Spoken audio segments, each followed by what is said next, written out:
et mis asi on fine dining? Okay. Või mis see nagu selle põhimõte on? No lihtsalt öeldes on fine dining ikkagi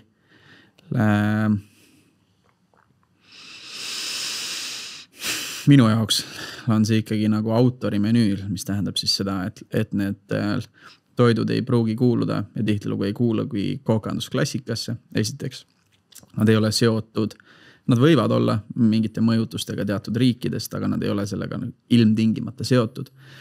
Ja need menüüd on tihtilugu nagu fikseeritud mitmekäiguliselt. Nii et sa lähed sinna ja sa ei vali midagi. Sa saad selle koka loomet. Ja see on võib-olla üks asi, mis iseloomustab fine diningut. Kindlasti seal juures on nüansid, olenemata restorani disainist, kujundusest on seal teeninduskvaliteet, on üks asi, mis loeb, on ju. Toidu kvaliteet, tooraine nagu hinnastatus, kvaliteet. Et fine dining on sükene nagu tähetolm natukene kuskil taevas. Et inimesed saavad aru, mis see on. Tegelikult, kui ma nimetan sulle mõned restoranid, siis sa oskad kohe eristada, kas see on fine dining või mitte. Aga ega seal ei ole nagu 100% reglementi. Et see on, ma arvan, nagu süke lihtne vastus sellele. Aga see üldiselt saad aru, et Noabia Okasaal on fine dining restoran, Tšaikovski on fine dining restoran, 180 kraadi on fine dining restoran, on ju. Ja F-hoone ei ole fine dining restoran, mõlemast saad süüa juua ja mõnusalt aega veeta, või nendes kõikides tähendab. Aga lihtsalt need on nagu erinevad distsipliinid. See on nagu, et ma ei tea, hobiboksija ja profiboksija ja mõlemad boksivad. Üks on lihtsalt profiboksija. Teevad täpselt sama asju, käivad samamoodi ringis, kannavad samu kindaid, kõik on sama.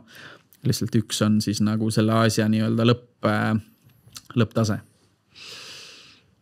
Kui panna profiboksija ja see amatöörboksija või hobiboksija omavahel ringi, siis kindel on see, et profiboksija võidab. Et kui selle loogika järgi võtta, siis kui anda inimesele nii-öelda 2 kogemust, et ta läheb on ju F-hoonesse või vahet ei ole need restorani nimed on, et kui ta läheb nii-öelda tavalisse restorani, siis ta läheb fine diningusse, et kas on kindel, et alati fine dining siis võidab?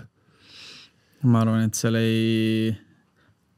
okei, kui sa nii küsid, siis kui sa võtled suurepärase casual dining restorani ja suurepärase fine dining restorani ja sa saadad kohtunikuna gurmaani sinna, inimese, kes on väga toiduteadlik, siis tihtilugu fine dining võidab muidugi. Lihtsalt sellepärast, et see on ainuüksi juba lihtsalt selle tooraine kvaliteet.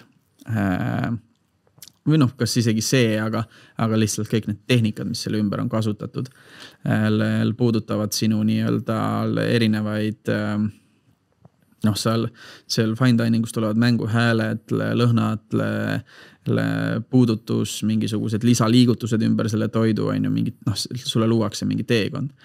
Kui sa oled väga heas Itaalia restoranis, sa saad väga head pastat, mis võib olla nagu parim pasta, mis elus saad.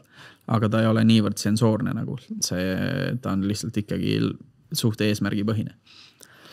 Nii et oleneb kohtunikust ka muidugi palju. Selles mõttes on tõesti huvitav neid alasid isegi võrrelda, et ütleme, sa ütled väga hästi, et kui läheb on ju kogenud kohtunik, kes tunneb maitseid asju, siis tema jaoks võidab alati fine dining, on ju, aga boksis on niimoodi, et sa ei pea kogenud olema, sa saad aru, kes võidab. Kui sa lähed hindamal seda, et kus on nagu kõige, võtled mõlemast restoranist ühe toidu ja lähed hindama, ütlema, et kumb on nagu absoluutselt parem toit või parim suutäis, siis fine dining lihtsalt suudab sulle rohkem pakkuda. Nii lihtne see ongi. Ilmtingimata see teine asi ei pea halb olema, ta võib olla suurepärane, mega maitsev. Ma arvan, minu parimad ampsud, mis ma elus suhu olen pannud, on väga casualid või sellised kuskil põlve otsas söödud mingitel reisidel. Aga ma arvan, kõige parem suutäis, mis ma olen ikkagi suhu pannud, on kuskilt mingist 2-3 täni restoranist nagu. Ja. Ilmselt hästi oleneb ka, mis olekus sa seda toitu tarbid, et ongi, kui sa oled terve päev ma ei tea, joonud või näiteks on ju tööd teinud. Ja et siis on mingisugune tavaline tomatileib on nagu mingi parim asi, mis sa saanud oled. Muidugi. Ja fine diningus võidakse sulle ka teha tomatileib. Lihtsalt see tehakse nii tehniliselt teistmoodi, et sa paned selle suhu, sa saad aru, et see on tomatileib. Ta visuaalselt ei pruugi seda meenutada ja fine dining ka tihti räägib lugusi ümber või toob lauale mingid meenutusi, kas siis kokkade lapsepõlvest või mingid reisimälestused, et võetaksegi ka lihtne toit ja ehitatakse see ümber. Sa võid ka hakklihakastmest teha nagu fine dining roa lihtsalt nii, et ta ei meenuta üldse haklijakastet, välja arvatud siis seda maitstes. Nagu ma aru saan, siis hästi oluline on see, mida sa pakud, aga justkui ka see pakend, milles sa seda pakud. Et sinu jutu peale tuli mul meelde ühe sõbra lugu, kuidas ta käis mingisuguses gurmee õllepoes ja maitses mingit hästi kallist õlut, millel oli hästi palju kraadi. Mägra sisse oli pandud.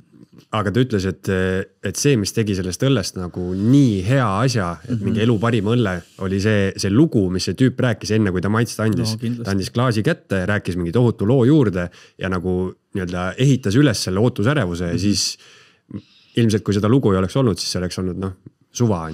Ja ma tean, üks süke õlle on, mis nagu mägra topis ja sisse on pandud pudel õlut. Ja need on nagu mingi, ma ei tea, 40 pudelit maailmas tehakse või ma võin numbritega puusse panna, kas mingi 80 kraadine õlle või 7, täiesti mingi absurdne toode nagu. See on sommelier töö kindlasti, kui me räägime üldse joogist, siis sommeliered on hästi naljakas, et tippsommelied võivad silmalt kinni panna 10 veini niimoodi, et nad proovivad pimede kustil. Neil on klaas, neil on vein, nad ütlevad, kus see pärit on, mis aasta see on, mis viinamarjad seal sees on, see on ikkagi tegelikult meeletu nagu tundmine. Aga päeva lõpus, kui nad restoraniis kliendile seda maha müüvad, siis nad ikkagi on müügimehed nagu. Et eks kindlasti igal toidul, eriti fine dining, kus on tihti lugu mingid lood, aga ma ütlen, et see ei ole ilmtingimata nii, sellepärast, et vahel võib olla lihtsalt mingi asi, juhuste jada, kus sa, ma ühe oma parima nagu kastme olen niimoodi saanud, et mingid tüübid tegid süüa eesköögis, noas oli 2 kööki ja tegid nii-öelda staffi toitu või oma pere lõunat. Ja siis ma lähen sinna ja tunnen nagu seda mingi jube hea puljang oli lihtsalt liha alt välja voolanud. Umbes oli niimoodi, et võtame mingid maitsainet, paneme asja kiirelt ahju ja saame nagu selle asja eest ära, et see on pigem tüütu osa päevast. Ja see puljang oli nii hea, et ma nagu kohe tõmbasin nööbist kinni, et kes selle esiteks tegi, mis see siia panid, on ju. Aga siis ma kallasin sinna ühe teise valmis kastme juurde. Ja lõpuks tuli keeta kogu aeg 2 kastet, et teha sellest 1 kaste nagu. Ja see on juhus. Sellel ei ole mingit lugu, see on lihtsalt juhus.